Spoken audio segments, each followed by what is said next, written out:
Hello and welcome to this week's episode of Body Beyond the Scales. Today I am joined by Craig Jackson and we are going to be talking all about fat loss and weight loss during parenthood and the challenges that come with that and how you can navigate around them so you can actually lose weight. First off, Craig, welcome to the podcast. Thanks for coming on. Let's start off with who are you? A lot of people say I'm Walter White, but that's not true. I'm Craig Jackson. I'm 44 as of yesterday. Happy birthday. Thank you. Yeah, it was a lovely day. And yeah, dad of two. They're now, approaching 13 and 15. And fat loss fitness coach online and, well, no longer in person, but yeah, was in person. So let's talk a little bit about like parenthood then, and then the main challenges. Obviously, you know firsthand what the challenges come with that, and like how that like sits in. Yeah, I guess in the space of fat loss. But what for you kind of are the main things that really stick out if we start off and say parenthood and fat loss? Yeah, so like your life just gets flipped on its head, and before you have children or you have friends that have got children, you think, well, it's probably just harder for them, and you think, well, maybe what's all the fuss is about, but in your mind you can't imagine it to be quite as difficult as it is until you become a parent, and then you're like, okay, now I get it. And then everything just gets put back. So at the baby stage, I found first it's really exciting. So you're waiting for the 9 months to come by, you're building all the excitement around it. Baby's born, still super exciting. And then after about like the first week, you're like, actually have no idea what I'm doing. And it's almost overwhelming. But at the same time, obviously one of the best things. And you then no longer put yourself first, and there's always going to be this other life that comes before anything. And I think going through life before children, you are always able to put yourself first. So if and I'm not saying it in a selfish way, but if anything didn't align with you, you've always got the option to leave or try something different. Whereas as a parent, you don't have that option. Unfortunately, there are cases where that doesn't happen and people do walk away from the children and it's horrendous, but most people that isn't the case. So it's difficult. You are no longer the person of priority.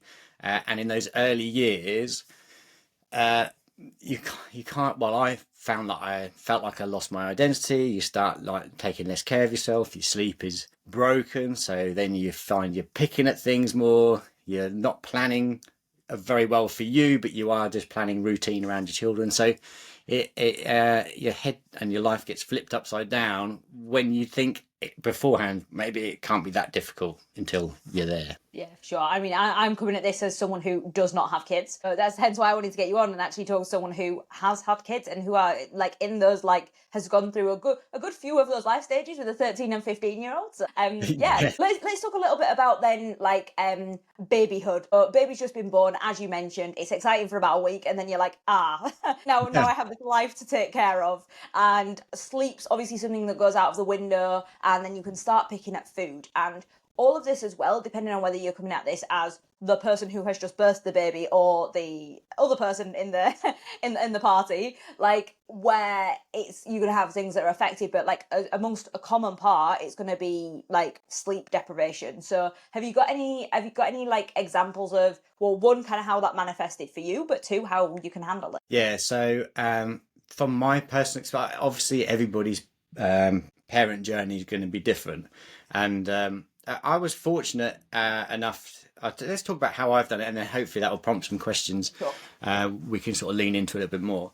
So I was fortunate enough that at the time when my son was born, my wife had a great job, and we decided that I would go part-time and I would be the one that was like the main parent at home, almost like 50% stay-at-home parent. Fantastic, like really great. In making that decision before the child was born, I thought, yeah, I've struck gold here. This is going to be easy. Right, when I'm not working, I'm just going to be able to sort of kick back, tell the child to go to bed. He'll go to bed, play with your toys, go and play with your toys, but it just doesn't happen. And then then they don't sleep. You find that then all of a sudden, because you're not getting sleep, you then make sleep this like all important thing. It's like, right, I need to go to sleep now. And if I don't go to sleep now, I'm going to be grumpy tomorrow. It's going to be very, very difficult. And it almost swallows you up. It did for me. And when that happens, it's not easy then to think about, right, I just want to get sleep. I can't even think about getting out and getting 10,000 steps. Can't even think about like planning and prepping meals. Can't, apart from just organising stuff for the children. And going to the gym, like how do you go to the gym when you've got a baby that you can't leave? So it's often frowned upon leaving babies at home on their own. So I don't know why. yeah, I don't know why. So yeah, you know, fitness and exercise just becomes something like, okay, I'll pick it up later, and that's what happened with me. So I started in the gym when I was like 18, had my son when I was 29, and yeah, we didn't go start exercising again until like 33, 34. So, 5 years of not doing much other than surviving, as it felt like. And yeah, not everybody's going to feel like that, but it did feel like that for me. Yeah. It's one of those things as well where, I mean, as you said, like your world just gets flipped upside down. Like, you almost all of a sudden there's like a lot of fires everywhere and you're like having to put them out left, right, and centre. And then your kid gets ill and then there's another fire set somewhere else. And then there's another thing to think about. There's almost so Yeah. much happening at once that you just don't get time to just pause and like be you. You feel like you're just a dad or you're just a mum, and you, like I said, you feel like you lose your identity a little bit, and then you think, well, maybe this is just what it's like going forward now. And I feel like I'm painting this picture that it's negative to be a parent, like it's the best thing We're ever. full pics of me here, Craig. I love it. It's like the best thing we've ever done, and it's just has its difficult moments. And of course, there's more positives to negatives from it, but from taking care of yourself physically and even mentally, because we'll come on to why I became a fitness coach. I suppose that will be quite useful, and what I did before, and why I've decided not to go back to the. I was a financial advisor before, so why I decided not to go back into that.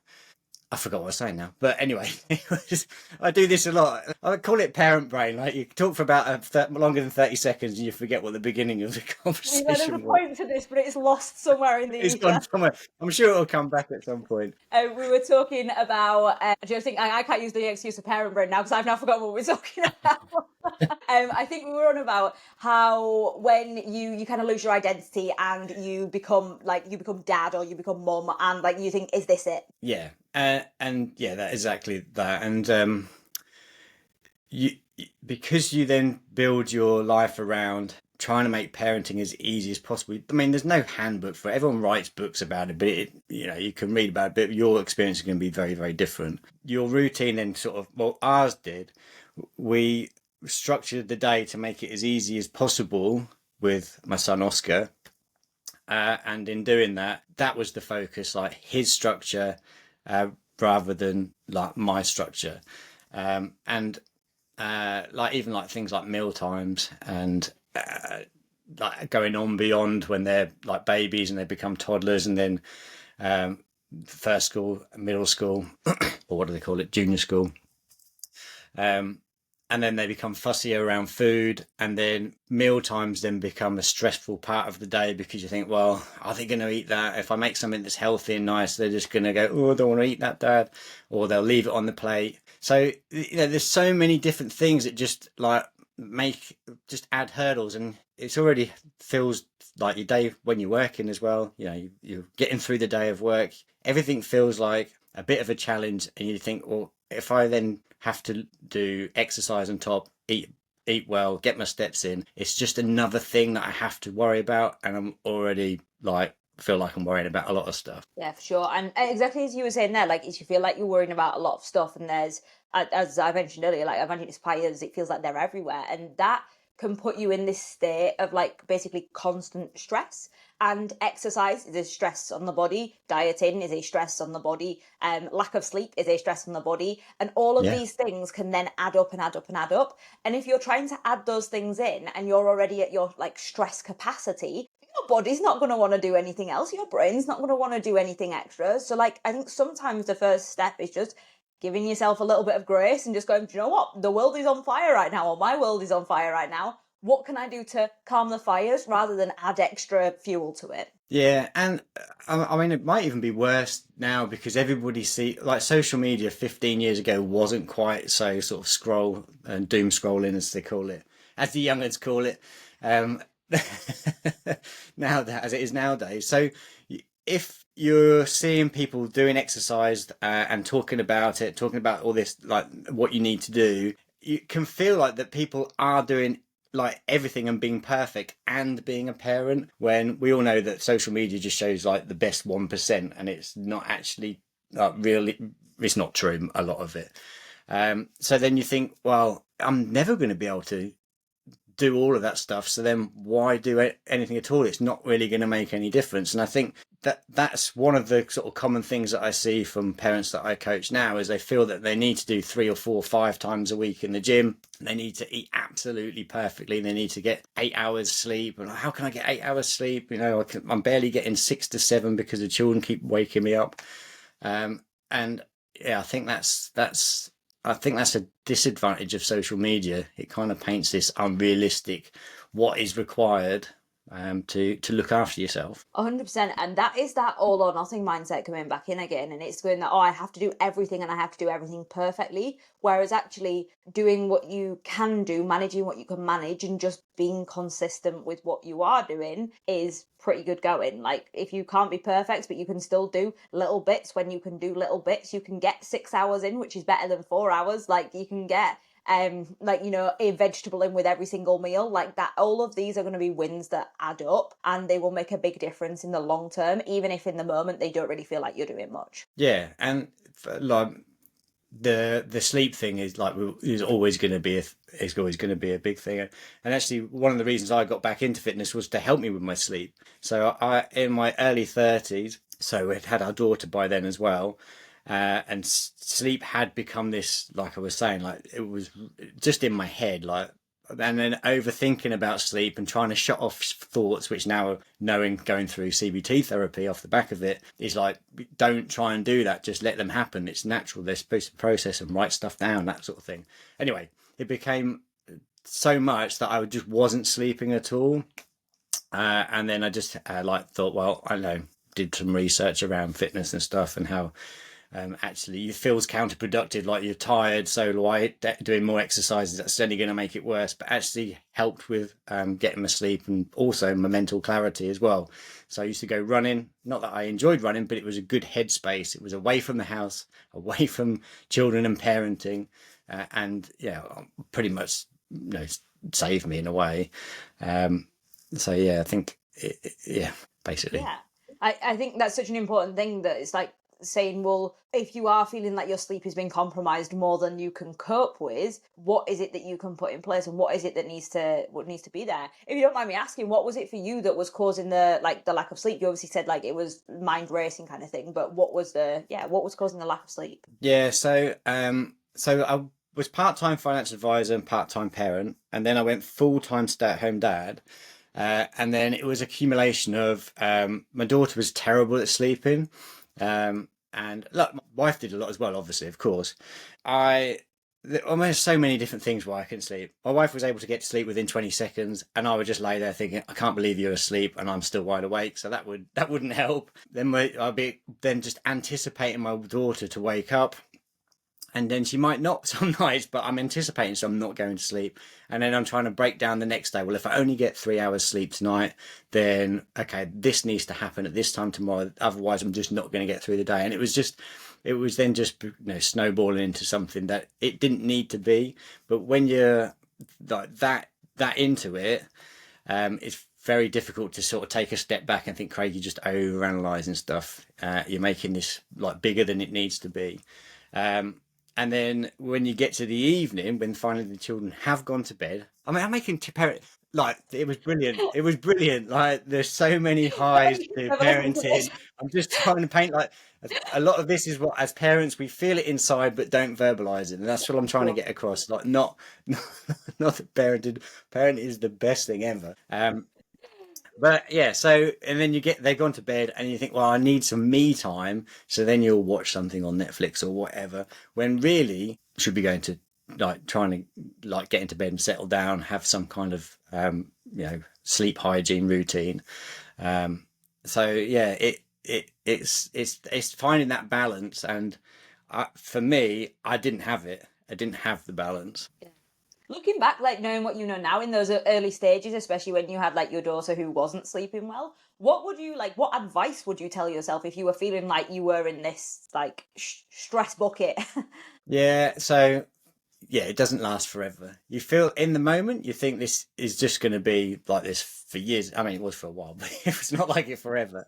And it does get easier. Like as the children get older, they become less reliant on you, so you get a bit more space. It comes with its other things like emotional support, dad taxi, all those sort of things. But it does get like so much easier from as they get older, and you are able to prioritize yourself. But what I found with a lot of clients who have got older children, have started their fitness journey, it get to us before they've reached out, or they've reached out and we've talked about what their past, like they've accepted that things have gone so long that I'm 40 now. Like this is never going to change, and it's like, well, that isn't the case. It's just again social media making you think you've got to do all this stuff, and it's not going to happen. So yeah, it's yeah. I've lost again. 30 Yeah, seconds more parent talking. run. Obviously there you said about like a lot of it's like this won't last forever. Have you got any tips for like in the moment of like what to do other than reminding yourselves that this won't last forever? How do you have you got any quick tips for getting to sleep slightly faster or sleeping on the go or just helping with that sleep in general? Yeah, what really helped me was accepting that you don't switch off your thoughts, and if it's a big thing that you feel that is does need to be like dealt with, obviously it doesn't need to be dealt with at 1 o'clock in the morning. Write it down on a piece of paper next to your bed. Deal with it in the morning. By writing it down, you're not going to forget about it. You're going to sort it out when you're a bit fresher. Reading for me before sleep was like brilliant. So I'd start reading as soon as my eyes got heavy. Put the book down, fast asleep. Yeah. Disadvantage of that is now whenever I read a book, no matter what time of day it is, I want to go to sleep within 20 seconds of reading a couple of chapters. But maybe that's just been 44. You Pavlov trained yourself to fall asleep Try, whenever you yeah, see a book. read a book, you fall asleep. Uh, and yeah, like whilst like streaming services and stuff are great to unwind, they are there. Like if you're watching a good series or something, it can be addictive. And if you feel that you're struggling to keep your eyes open, don't go. Should we try and squeeze another one in, because it'll be there tomorrow. And getting an extra 40 minutes sleep will be the difference between feeling more hungry and snappy and not. So it's not complicated. It's just sometimes you just got to think like, how will staying up that little bit later have a knock-on effect to tomorrow? Yeah, And I even think without children, that's the same. It's the same, isn't it? yeah, I think just protecting that bedtime for you of going, okay, well, baby's down, child is down. Like, let's assume that at this point they are sleeping through the night. It's then on you to put yourself to bed. Like, and Yeah, I heard someone talk the other day about sleep, and they were saying you wouldn't give your child screens. You wouldn't give your 7-year-old a screen and let them like play games 20 minutes before they're about to go to bed. You were like, they won't no, sleep. So why are you doing the same? Like, why are you sitting and scrolling through social media? Why are you sitting and watching a Netflix series just immediately before you go to bed and then wondering why you're taking another 45 minutes to fall off? yeah, exactly. And also, like, you wouldn't not have a bedtime for your children. You wouldn't Yeah. just go, let's just go to bed whenever. So, like now, I pretty much go to the bed and aim to go to sleep at the same time. So I'm normally in bed about 10 o'clock, with the idea of being asleep by quarter past 10, and then up like half 6, 6 o'clock. That's Monday, Tuesday, Wednesday, Thursday, Friday, Saturday, Sunday. Like, I don't have a weekend where stay up later and then get up later, because then it just puts everything out of sync. Unless obviously you're going out and the social things, there's obviously going to be special occasions, but just on a whole, it's a regular routine. Children work best on routine. We work best on routine. I think humans just work best to we thrive on it. So because routine for us as parents changes so much, I think that's why we're not good at getting ourselves back into a routine, because your old routine, that's never coming back. You need to adapt a new routine, but apply it for you as well as the children. Yeah, I think as well, like, whilst the kid is particularly young and there is so much chaos, like, and you are in this state where, again, everything is just going off alarm bells left, right, and centre, and it's just that it feels non stop, and you are the permanent permanent caretaker of your child, then it's really important that you manage what you can manage and have structure within the chaos, but also have flexibility to that. Like if you have a routine that can shift a little bit, but also you have as much routine as possible, that's the best thing that you can do. Like there's never going to be perfect here, and kind of accepting that perfect probably doesn't exist, and yes, it might look like it exists like on social media, but I think that's where it's, well, let's meet the expectation that that's probably been manufactured and it's not a reality for most people. Yeah, that's so true. Like, perfect doesn't exist. There isn't perfect steps. There isn't a perfect amount of workouts. There isn't perfect calories. There isn't perfect or good or bad foods. We know this, being in the industry, but there's so many people that I speak to that do think, and you must see it as well, like parents or not parent, somebody will have one bad day and think that's like everything's ruined off the back of a day. And but life's meant to be not perfect. That's what makes it if everything was perfect, then there would be nothing unique about it. People wouldn't be special. You wouldn't have your own individuality, would you? So imperfection is perfection, maybe. Yeah, and it's that's why, like, we want to focus on doing things consistently but not doing things perfectly, because if you set your standard that you're going to be perfect the rest of your life, well, that's unrealistic. You're setting yourself up to fail. Like you're not giving yourself realistic outcomes like to push towards. Yeah, yeah, yeah, exactly. So we've kind of covered that, like, baby time there. Is there actually a question just to ask on that is, would you advise somebody trying to lose weight within the first 1 year of like having a child? Probably not. I would focus on focus on just general movement, and not worrying too much about like trying to like sculpt your body or like take it to the extreme. Just do what you can, and I don't just work with parents, of course, but I always, when somebody comes to start with coaching, I'm sure you do exactly the same. We have an assessment week to see where they are now and what we can quickly implement that's not going to take too much effort. So then that, so it feels easy. I mean, it's never easy, but it feels like it's not a complete change of lifestyle. And that's what I would say, like in your first year, like what's the low hanging fruit? What can you do that's not going to feel stressful? And even stuff that you can do with your children. So like going to the park, like walk to the park. If you're at the supermarket, like, spend a bit of time walking around the aisles if you can, if they're content. Small things that make a big impact. Yeah, and for sure. And like the more routine as well that you have with this, the easier it will be, because if you get your child into the routine, like they're in the routine of going and leaving the house and going for a walk first thing. The other thing to note is that, like, when you see sunlight, that's telling your brain what time of day it is, and that's telling your body what time of day it is and how tired it should be, and whether it needs to start like releasing melatonin to help you sleep. Is it melatonin or melanin? Which one's the? I always get these two hormones confused. Melatonin, I think it's melatonin. Melatonin's a sleep one. Yeah, melanin's the one that causes you to be tanned, isn't it? That's it. Yeah. So I knew there was one of the two. So you have melatonin released, and that tells your body to like get into sleep mode, and it bases it off the light. Your baby's going to be the same. Like, they will base it off the light. So if they're used to seeing light first thing on a morning, and that's telling their body this is daytime, this is time that we're awake, and then they are going to sleep and they're seeing the darker light, again, it's going to just help regulate their sleep cycle as much as it's going to help yours. And it's going to help with your routine as well, because you're getting out, if it's at roughly the same time every day, it's going to really help. So building these routines up and building these structures up within your life are going to make a difference. And like exactly as Craig said, if it's going to be like you walk a little bit around the supermarket, you walk to the shops, you do something, like all of that is going to add up. Yeah. And what is difficult as a parent, especially when it's for the first sort of 5 or 6 years, definitely, is like everyone says, get outside and do your steps. If you make that like a routine, like as we were saying, where you're going to go out for a walk with your child and get some of your steps then, or around the supermarket, like it's not a quick job. Like it might take 30 minutes to get your child ready to get out to go and do your steps. It requires a bit of planning, but then like movement, which is what's important, doesn't have to always be going for steps outside. Like doing housework, as much as we hate housework, if you want to increase your movement and get some stuff done, do some housework. Fitness advice from Craig: do some housework.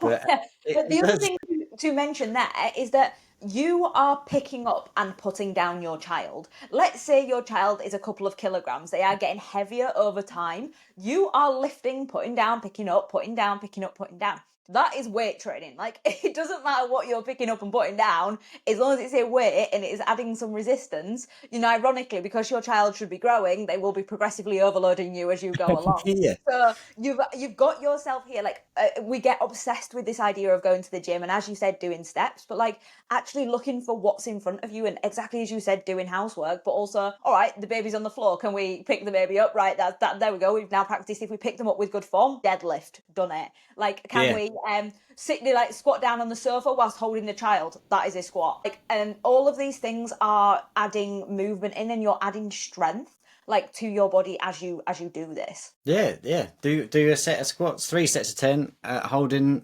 your baby. But even before the baby's born, I've worked with plenty of pregnant women, and we work on just keeping strong. And that, towards like the end, where they're like close to giving birth, and they're like things like less lung capacity, all the good stuff.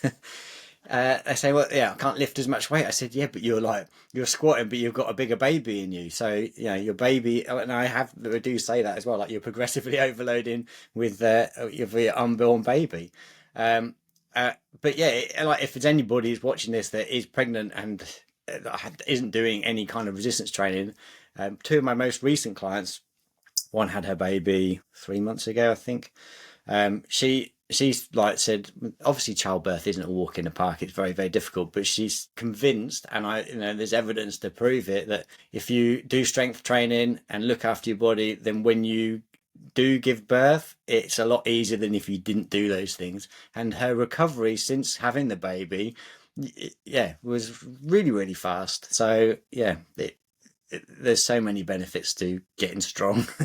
Yeah, it's one of those things where, like, from what I've seen as well, like almost the better you go into it, the better you come out of it. Yeah, yeah, and I mean, I don't. My parents' generation would say like, "Don't do anything. You're pregnant," and try and do stuff for my wife, and that's not helpful because it just means they're moving less and doing less, and I don't think that's a good thing. I think you still need to try and do as much as you can within reason, of course. If there's doctors said don't do certain things, then don't do them.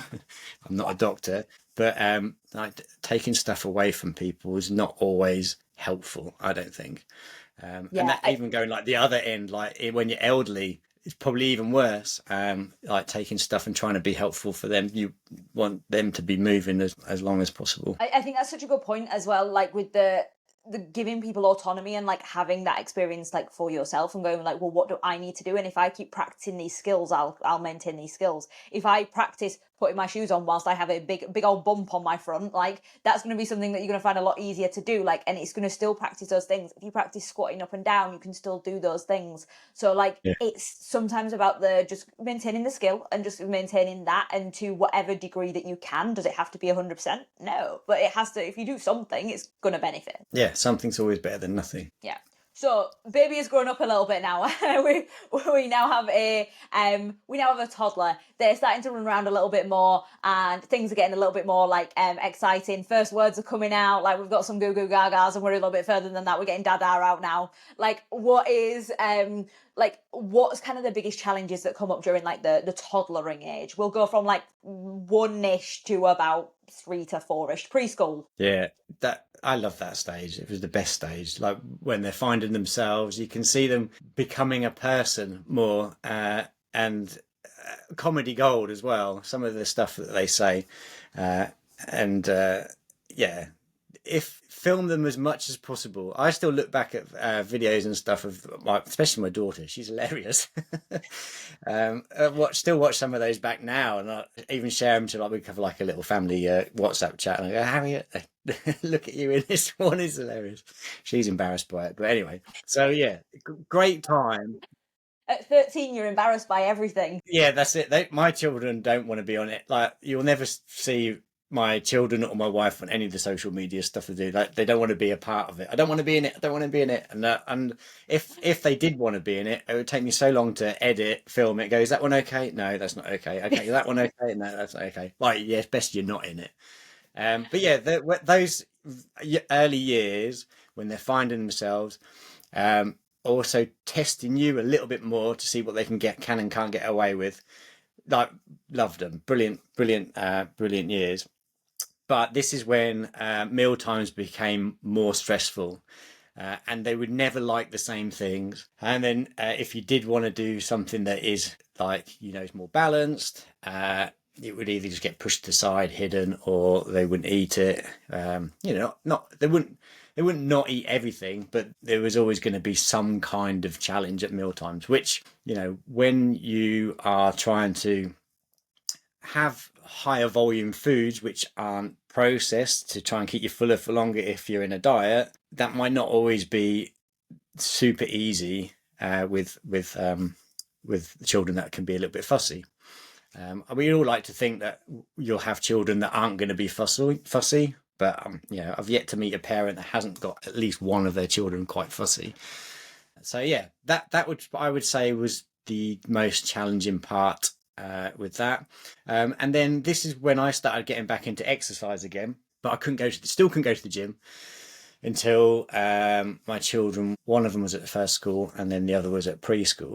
So what I used to do is when they were napping, I would do TRX workouts at home using the door frame, and I'd make them last about 20 to 30 minutes. You can get so much out of just that short space of time, 2 or 3 times per week. And then that was kind of get me back into, where I wanted to get to, or doing stuff where I'm doing now. But it's resistance training, costs next to nothing. Like, get one for like 30 quid off Amazon, easily programmable, can superset stuff and get a lot done. So yeah, things get easier after the baby phase. You can then kind of structure things a bit better, but it's the meal times that were a challenge. And how I got around that was, if the oven was on, I wouldn't like cook myself something completely different. But there would be smart things that I could cook at the same time. The children would have that, I would have that, and then that would all be eaten roughly the same thing. And that worked quite well. Yeah. I think that's a really good point of like work smarter with your time, not harder. And like being like, okay, well if the oven's on, I just make a slight variation of what they're having and then it works. They might have peas, you also have peas. They might have sweet corn, you also have sweet corn. And like you're just doubling up on as much as you can so that you almost have to do less thinking for you. And it can be more like you've done the thinking for the kids and then it's just as easy as possible. You're having the same thing with a few variations. Yeah, so like if they were having pizza, for example, as it was like a pizza night, I would just, while the oven's on, chuck a jacket potato in the microwave for 5 minutes and then just like crisp up the skin, because you've got to have crispy skin on a jacket potato. And then I'd have that with something, and they would still have their pizza. Well, not, they didn't live off pizza, just like, on the odd occasion where they're going to have something that wouldn't fit my what I was trying to do. So your parenting advice so far I've got is you won't like your kids and they should eat pizza all the time, yeah? yeah, first class parenting. Yeah, I'm going to write a book about it. So yeah, no, that's a really good point though with the food side of things. Like if we can double up, like make it super easy for yourself. Like if you're having it like with them, eat with them. Also, would you advise say like eating with your kids, or do you advise like eating after the kids, or like how would you play that? So yeah, good question. But we've always sat down as a family and had dinner together, like always, and that will always be the thing as well. Not just from a food side of things, but it's just social. The relationship I have with my children now is like incredible. Like, it's so good. And touch wood continues like that. 15 and 13, I feel really lucky that they still want to spend time with me. They still ask to hang out. They still like say, can we do this? Like only the other night, and I can't even remember doing this with my parents at 15. And my son said, Dad, can we do something together tonight? And I'm like, yeah, absolutely. It's brilliant. What was the question again? Would you have meal times with the kids or like so meal times, if from a family community side of things, brilliant. And then all the healthy stuff that I've been doing over the years when the children have been less inclined to participate, now they want to do those things. So my daughter's saying, look, I don't want to have chicken dippers because it's too greasy. I want something that's more balanced. Brilliant. Daughter said, Dad, can you write me a resistance training program to do? So now fortunate enough to have a gym and a garage at home. Yeah, no problem. She's going to start running. She wants to do track events. My son's got his mates coming around doing resistance training in the garage. And this is all stuff because they see it. It's normal. So it's just a natural thing to lean into. So, like, doing stuff in moderation when they're small and then they seeing it throughout their child life. Um, just, you know, we want the best for our children, and what better thing for them to be interested in and just see as a normal thing to do is to exercise your body and eat balanced. So it's a long game, but it's really paying off now in our household. So yeah, I eat together. together. I You think get to have these conversations. I think it's such a good point as well. Like, and I remember, like, when I was growing up, the conversations that I had with my parents around the table, like, that was when we spent time as a family, and like, that was a really, really nice, like, part of like growing up. And I Yeah. do think that you have better relationships with your parents when you chat to them. Like, you are, Yeah. you know, you get on with them. Yeah, and our the like because they're at an age now where they are spending time with their friends. They go to their room and like hang out on their mobile phones or whatever. Um, the meal times are a tech-free zone. We sit down and we have a conversation and we enjoy the food together. Still, sometimes I go like Harry will say, "What's for dinner today, Dad?" And they'll come down like, "Oh, I don't like this." It's like, okay, well, this is what we're having, so and they'll eat it. Just eat it. But less, not very often that happens. It's always pretty good. But if you do, what I did do with my daughter, because she was the fussiest at mealtime. Again, not so much now. She's actually asking for healthy food. She actually has a kiwi every single night. So many great stuff. But anyway, on a Saturday, I always plan out our evening meals. So with structure. When we do the food shopping, I normally do the food shopping on a Saturday. Get everything for the week. It's all planned. Everything's so much easier when it's planned out. But I'd get my daughter to sit and go through the meals with me, so she would have an input on it. And then just by the fact that she was involved, she would eat it. And you know, I would steer it as a parent without her maybe knowing, but it just made everything so much easier. Get her involved in that. But then if you've got a teenage son, you can literally put anything in front of them and they'll eat it. So Hoovers. Yeah. yeah, just scobbles it all up. We went out for a curry yesterday for my birthday, and he eats more than me now. I think he's actually taller than me. When we were walking there, I was like, Oscar, I think you're taller than me now, and he's like, yeah. But yeah, it was yeah, hoovers up everything. Yeah. I think that you mentioned some really interesting stuff there, and the main thing was about having a no tech zone around like dinner, and I think that's so important, especially if we're thinking about like if we are still thinking about weight loss.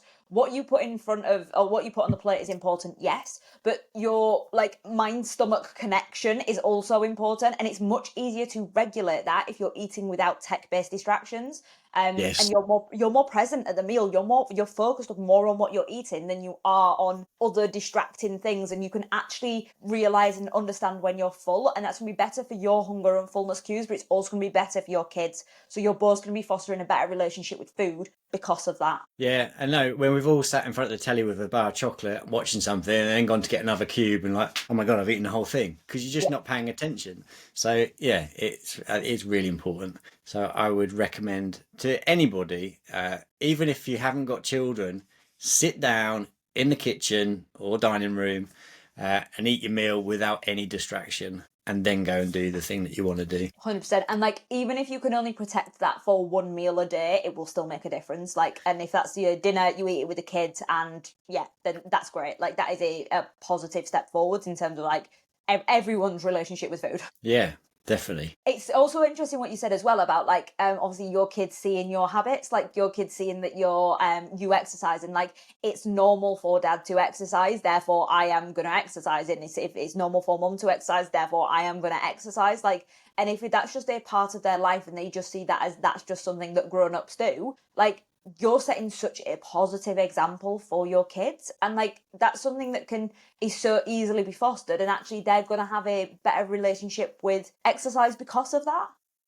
Yeah, and you know that I've worked in I worked in a frailty world up until recently. I've become too busy now to do that side of what I was doing, and because we live in a world which is so much more sedentary, I fear for like my children's generation that are going to be moving less than I was when I was their age. So the fact that they're seeing movement and exercise is important from a longevity point of view. Like we know exercise isn't for calorie burning, it's to live a Yeah. long and mobile life. That's why we should be exercising. It doesn't get any further than that. So yeah, I think it's important that we do set that example as parents, that we want to, one, be moving as long as possible so we can enjoy the grandchildren, great grandchildren, all those sort of things. But we want our children to be moving more now when they're still developing their bones and their muscles. These are crucial years to be doing stuff. That yeah, we show that this is what you need to do. This is really important. It's not just thrust. It's not thrust. That should be the aesthetic side of it. Should be a byproduct of taking care of yourself. And yeah, I'm actually quite proud that my children do want to do those sort of things now. Yeah, for sure. And I think actually this kind of ties back to what you were mentioning earlier, but if you can focus on your inputs, which are the only thing that's ever going to be within your control, the outputs will usually turn up. Like, even if during that first like year of the, you know, your baby's life, you are focusing on just managing what you can manage, you're getting steps in where you can get steps in, you're getting movement in where you can get movement in, you're picking up your baby, putting your baby back down again, you're eating nutritious food as much as possible, you're getting as much sleep as possible, there will be positive outcomes because of that. Like, whether that is that just you don't put more weight on, whether that's that you lose weight, but like those things are always going to be within your control. And then it's the same, like the aesthetic outcome will come if you are focusing on the right habits. And if you only focus on those habits, like that's where you put your energy. The rest of your energy can go elsewhere. There's no point worrying about what the scales do if you're in a headspace that like you can't do that. Yeah, exactly. And I think we part of the check-in process with my clients, I ask them to grade their week, like red, amber, or green. And in the early days of like a new client, they might put something as red because like child's been sick, so couldn't go to the gym because they weren't at school, this, that, and the other. And I look at it and I'm like, why have you graded that as red? Because you've done this, this, and this. Like, what else could you have physically done that week? Nothing. That's a green. Like, you've done exceptionally well. You've navigated all these things, and life's got in the way. You can't control that. So, the red, amber, green should be on the things that you control. If you've controlled everything that you could and done it to the best of your ability, that's a green. Even if you didn't get to the gym that week, you've looked after your nutrition. You've made sure you got outside and some vitamin D.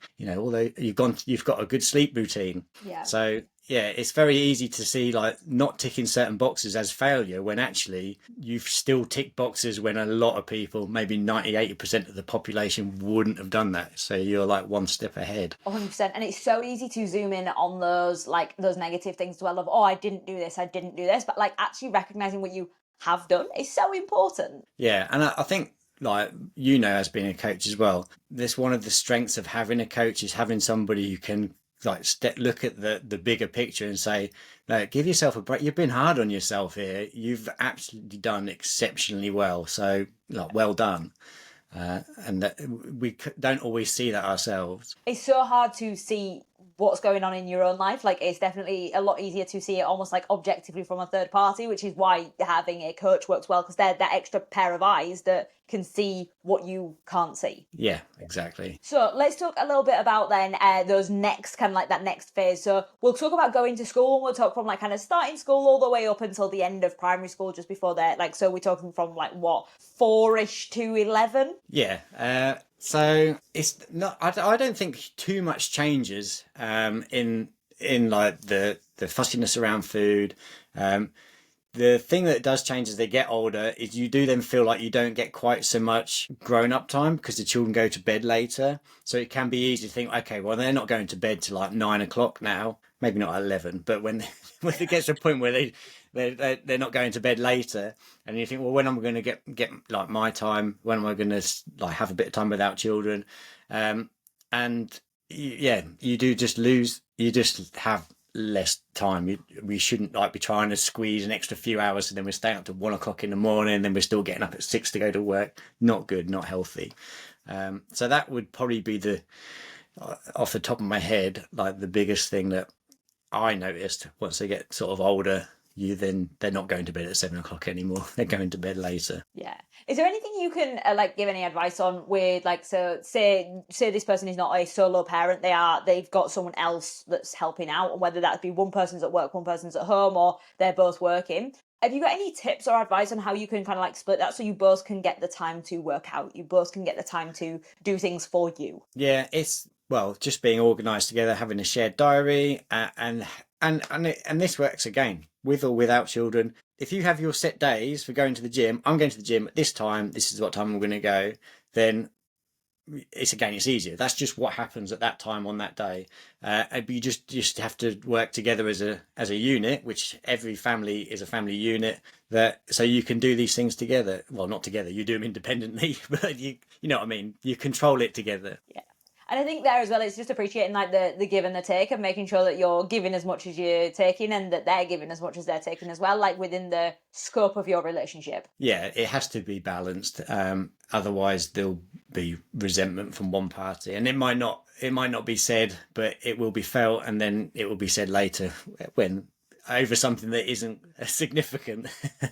It's so interesting as well, and I think like as we think about family dynamics, I think it's so important to address like, are we like making sure that you're getting you time in there as well, especially because sometimes it can be so easy to just go into prescribed roles, like as prescribed gender roles of, oh, mum takes care of the kids, but actually if you're in a mum dad relationship, like that's not how it should be. Like it should be an equal division of like stuff that needs doing. Yeah, it does, and it is difficult because I think now, not this isn't being sexist at all. I think it's just natural that mothers will have feel more guilty about doing things for themselves. They feel that they shouldn't do that because they're a mum, and whether that's like instinct or what, I don't know.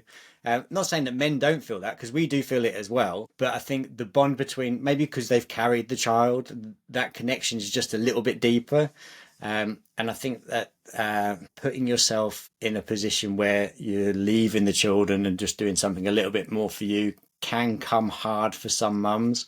But it is important for them. What if they say, like on an airplane, like put your oxygen mask on first before helping anybody else? Like I think for women sometimes they don't always do that, and I can understand why.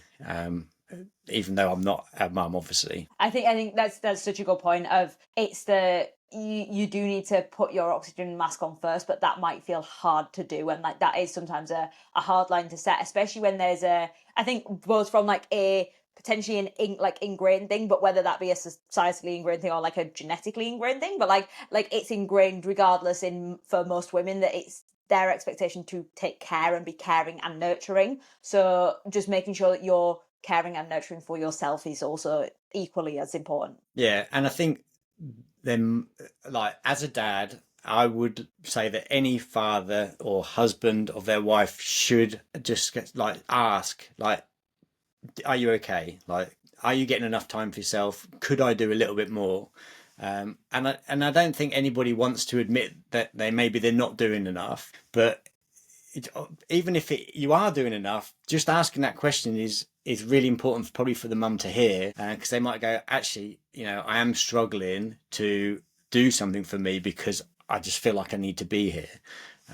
And then you can reassure them that I can do this, that take yourself off for half an hour, whatever you need. And even if it's just 15 minutes to start with until you can feel comfortable doing it, it's just really important to have that conversation. Exactly, and like that just shows that it's a co-parent, like you are a co-parent. It's a team effort, like you are raising the kid together, and I think that's so important as well for just, well, one, the kids to see, but two, like to have that, and you are a team, you are working together. You wouldn't Yeah. you wouldn't play a game, a sports game with your teammates, but also not communicate with your teammates. Like that would not make sense. Yeah, exactly. Yeah, So you wouldn't why would win. we do this in You would life? be on a losing team.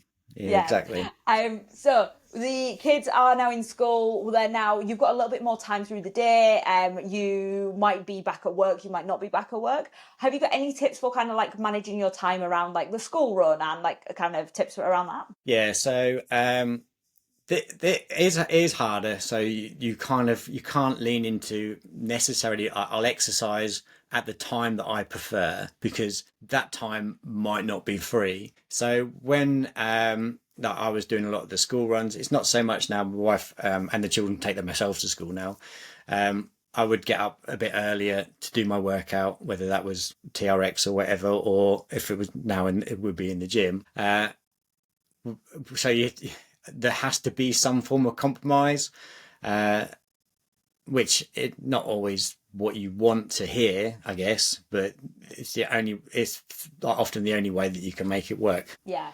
I think this is where the question of like optimal versus practical comes in. Like, optimally, you do your workout at whatever time you feel best to do it. Practically, that ain't happening because Not the gonna kids have got to go happen. to school at a certain time, meals have got to be fed at a certain time, and it's sometimes just about going, well, what can you practically do so that you get something done? And that's key. Yeah, and if you're working like a 9 to 5 and you get a lunch break, like maybe you can fit a short workout in your lunch. I always did it like first thing in the morning before most people are up, and that worked well for me. But now I don't need to do it at that time, and I'm almost quite grateful that I don't have to be up at 5:30 to then get in the gym for 6. Some people are like early risers, and that works really well for them. It's whilst you can't have the freedom of choice quite so much, you just have to work with what's practical, like you said. Yeah, for sure. And that's sometimes about going, well, yeah, what can I manage within my scope? So we've kind of like built as much routine as possible, and we've now got a little bit more flexibility. Now the kids are turning 11, they're going to secondary school, they're walking themselves to school. What freedoms does this afford? Yeah, so now, yeah, so mine, like I said, 15 and 13, they can be at home for an hour or so on their own, no problem. So that means getting to the gym's a bit easier, well, a lot easier, not a bit easier, a lot easier. But I actually take my, even though I've got a gym at home, I don't exercise at home because now it's like, because I think maybe because of that, I trained so long at home, I find it harder to then detach myself from home and actually exercise properly. So I have to go to somewhere that is the purpose of going there is to exercise. So I'm in, do it, I'm out. We don't want to be messing around. So, just so much easier. I could just say to children, just popping out to the gym, fine. But then, it wasn't so long ago. My son would say, "Can I go in the gym with him?" So I'd do something with him. So yeah, it feels a lot easier once they get older, and maybe not at 11. We're still having to juggle a few bits and bobs, but then they could self entertain for a bit while you did something at home. You couldn't necessarily leave them, obviously. Yeah. Anything else I can add to that? Anything else you want to know about that? I think that once you get to these sort of stages, it just does feel a lot easier. Either incorporating them within what you're doing, or just letting them get on with it for a little bit. I think exactly as you said there, like for them, like having the routine like is so important. But obviously seeing you being in a routine and like they see mum exercise, they see dad exercise, they see parents exercise, like that becomes normal. So therefore then they exercise or they want to do that and then they might want to do that with you. And then that also will build into your routine as well. And I think the key thing is obviously we've talked over effectively a 15-year, 16-year lifespan here. And the main thing is that it's going to ebb and flow. Like you will have trickier periods. There will be challenges that come with every period, but it's only going to get easier, hypothetically. Like for most people, it should get easier as the kids become like less dependent. But that doesn't mean that at every stage you shouldn't just focus on what you can focus on. Yeah, and you need to ask yourself the question, like I said at the beginning, like it does get like when that baby phase. The one bit of advice I'd give myself is it does get easier, and I'm clearly like, I'm showing that it's a lot easier to manage my fitness and my nutrition now that they're older. Obviously, you get other things. It's more like emotional support that children need, which can cause stress, can cause maybe not being able to get sleep because you're worrying about them a little bit. But the planning gets easier, I think, and we all know that the most amount of results that the clients that do the best are the ones that plan well, and the ones that are realistic in what they can achieve in a week. No matter what stage your child is, you just need to be honest with yourself and it's like, what is realistic for me now? Like, can I get workouts in? I could probably do one at home per week. Right, that's what you do then. That's your 100% is one one of those. Can I get 10,000 steps? No, I think I'll struggle, but I could probably get 6,000. Right, that's what you do. That's 6,000. And then those numbers will just increase over time. And I always like to say to clients when, especially when maybe not through necessarily it has to apply to the stages of what their life their children are, but just life in general. Life gets busy, life quietens down a bit, but it never shuts off. So I always say, like, let's use a dial approach or a dimmer switch. So when we got time, we turn it up, and that's when we do that. But when things get difficult, we just don't ever switch it off. We just dim it down a little bit and turn it down a little bit, and then work with what we've got. And that's the approach that I apply to my life, and that's what I teach to my clients as well. Is work with the cards you've been dealt, and play your best hand that you got at the time, and that works. Exactly. And like, you can't really go far wrong if you do that. If you do the best that you can with the tools that you have, that's all anyone can ever expect of you, like, and all you can ever expect of yourself. And it would be unfair to expect anything else because you didn't have better tools or you didn't have better cards. Like, so yeah. And you might make the odd mistake here and there, or not the odd. You make lots of mistakes as you go through life, but we don't dwell on them. We just use them as lessons and think, okay, that happened. What can I do next time so that's less likely to happen? And then you do that, and then that's just how we adapt and evolve as a parent, as a person. Yeah. And I think exactly as you said here, like, if we kind of forget about, if we take weight loss out of the question, if we just focus on your health habits throughout all of that, like, that you can do that. Like, they can be health habits that you focus on, and you focus on the stuff that you can do. Like, is it 6,000 steps? Is it doing one workout a week? Then maybe it's going up to 2 workouts a week. Then maybe it's going up to 3 workouts a week as your kid hits 9. But building yourself up within a routine and being realistic with what you can manage, yeah, it's the best thing you can do. It is. And I always say, like, the weight, your scale weight doesn't define you as a person. Your age doesn't define you as a person. It's what you do is what defines you as a person. So, like, if you're doing all the stuff that you can, then you're doing great. That's all that anybody ever needs to do in life, is just do the best that they can. Not labeling yourself based on an arbitrary number that's on the scales. That everybody's is different because everybody holds their weight different. How much you can lift, everyone's genetics are different. That makes some people stronger than others. Just be the best version of you a little bit every single day, and then that means you'll be still here when you're 90 years old. My father, well, he's not my father-in-law, mother-in-law's partner, he's 96. He still uses a rowing machine every single day, goes for a walk every single day. The most able 90-odd-year-old, no, I don't know that many 90-year-olds, but he's incredible. And I did actually say to him the other week, I said, I want to interview you because what you do is incredible, because he's always exercised. So he'll say that he'll do some squats every morning, he'll get some dumbbells, and he'll do a few shoulder presses. He doesn't do loads, obviously, but he's 96, or was he 97? It's incredible. But he still gets up, goes for a walk every single day, gets on a rowing machine because he's doing the best that he can at his age, and he's done that every single year. And he's able to enjoy great grandchildren, great-great-grandchildren, all that sort of stuff. So that's what we need to do. Yeah, and like, how cool would it be said to the granddad or grandma is squatting every day? Yeah. Have you seen that? I did see a 95-year-old woman doing a deadlift the other day on Instagram, and she said that she enters competitions, weightlifting competitions, and wins every single one because she's the only one in her age bracket. I thought it was brilliant. The geriatric Olympics, where basically people over a certain age enter their own Olympics and they compete in different things, but it's incredible. You are just watching basically all these grannies and granddads just have the best time, but you're like, I want my body to be like your body when I grow up. Yeah exactly. That's what I see when I was working. I only finished there like last month, but I'd go every Tuesday. I'd work in King's Lynn Hospital, and it was a dementia and frailty ward. And those that were bedbound didn't do much. Like that, the reason they were bedbound is because they would sit and do nothing else. And there would be people that would still be walking around with a frame, and I'd ask what they used to do, and they go, I used to play golf. I used to always go for a walk with the dogs, or I used to work on farmland. And you think, yeah, it's very clear. Those that were walking and doing something are those that are still able to do stuff. And that, like I said before, this is my biggest worry about every generation after. Like, every generation is going to become more sedentary because everything becomes more automated. Like, we don't even have to turn on a light switch now. We can just say, Alexa, turn on a light switch. Alexa, turn on your heating. You know, and you think, well, what else is going to be automated? We'll just never.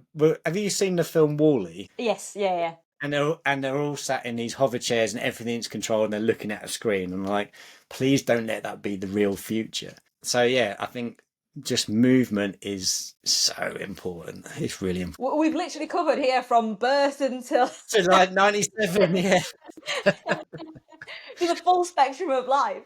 On Yeah, that there you note, go. and I'm pretty sure I know what your answer is going to be now, but on that note, I like to ask everybody that comes on, what's your definition of health? What does being healthy mean to you? Yeah, like, it used to be a six pack, and when I was in my 20s, and I thought that only young people went to the gym, and that was the purpose of it. And now that couldn't be further from the truth. It's staying strong, basically, staying strong and able for as long as possible, because everything feels easier when you've got muscle on your body.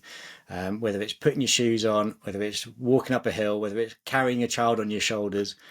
That's what's important, is enjoying life, having balance, not being restrictive, but just trying to keep as much muscle as possible, so that I'll be 97 still doing squats and entering the geriatric Olympics you were talking about. Well, there we go. We know what you're doing in the next 30 years. Training for the Hey, geriatric. hold on a minute. You were 44. I know, but I said 97. Yeah, but 30 years, I was going to the 70s. You'd be part of the geriatric Oh, crew okay, then. that's fine then. Like, fine, you just put me at 67. Yeah, I know you're not that old, Craig.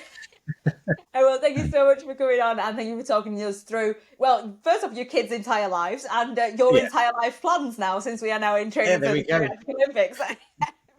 If people want to find you, people want to drop you a follow, where's the best place to do that? Yeah, Instagram, craigjackson.fitness, and then type that in anything else and I'll probably pop up somewhere. Cool. Well, thank you so much for coming on. If you have enjoyed this episode of the podcast, please make sure to drop a 5-star review, because Craig deserves a 5-star review. I mean, I thought I was a great host, but Craig deserves it for his Thanks very entire much. life journey. But otherwise, we will catch you on the next one. Thank you for having me.